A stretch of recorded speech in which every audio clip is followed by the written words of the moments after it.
అవినాష్, చెప్పుమా.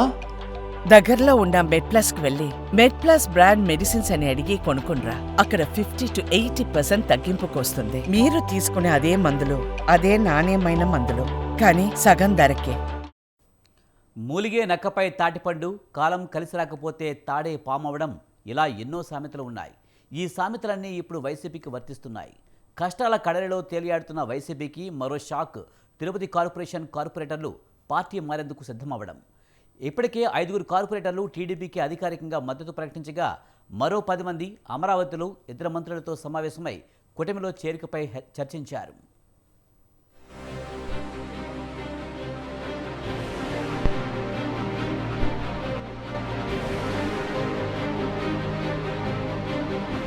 కారణాలు ఏవైనా గత ఎన్నికల పర్వం పూర్తయినప్పటి నుంచి వైసీపీకి కష్టాల మీద కష్టాలు వచ్చి పడుతున్నాయి.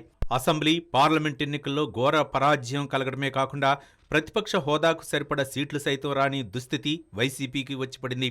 ప్రధాన ప్రతిపక్షం అయ్యుండి హోదాను పొందలేని దుస్థితి వైసీపీకి ఏర్పడింది.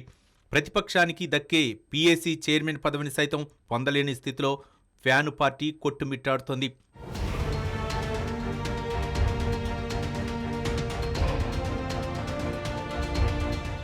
అన్ని చోట్ల వైసీపీకి ప్రతికూల గాళ్లే వీస్తున్నా తిరుపతి కార్పొరేషన్లో పరిస్థితి మరీ దయనీయంగా మారింది.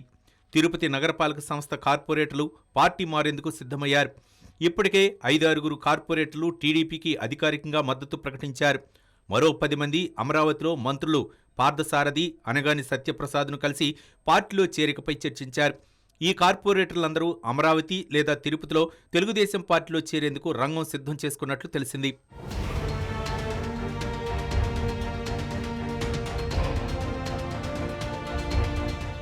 ఎన్నికలకు ముందే కార్పొరేటర్ నరసింహ ఆచారి వైసీపీపై తిరుగుబాటు ప్రకటించారు. జనసేన తరపున అధికారికంగా పనిచేస్తున్నారు. ఆచారితో పాటు కార్పొరేటర్ నరేంద్ర, మరో 3 కార్పొరేటర్లు జనసేన పార్టీలో చేరటం ఖాయంగా తెలుస్తోంది. ఈ ప్రక్రియ పూర్తయితే కూటమి నేతలు బలపరిచిన కార్పొరేటర్ మేయర్ కావటం ఖాయమని తెలుస్తోంది. ఈ నేపథ్యంలో మేయర్ పీఠంపై దృష్టి సారించిన ఓ కుల సంఘం నేత పావులు కదుపుతున్నట్లు సమాచారం.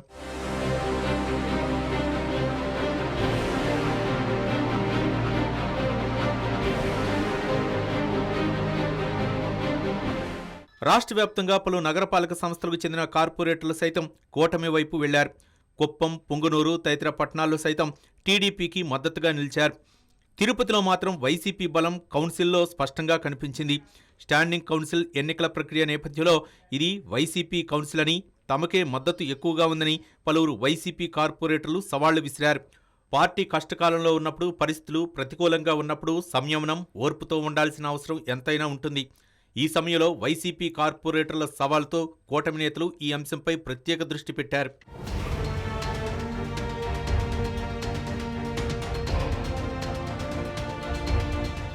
అంతకుముందు కౌన్సిల్ దక్కించుకునే అంశంపై పెద్దగా దృష్టి సారించని కూటమి నేతలు ఇప్పుడు అందులో తలమునకలయ్యారు. కూటమిలో బీసీలకు మేయర్ పదవి వచ్చే అవకాశం కనిపిస్తోంది. డిప్యూటీ మేయర్ పదవి కోసం ఎస్సీ కార్పొరేటర్లు పోటీ పడుతున్నారని, త్వరలోనే తిరుపతి కార్పొరేషన్ కూటమి వశం కానుందని సమాచారం.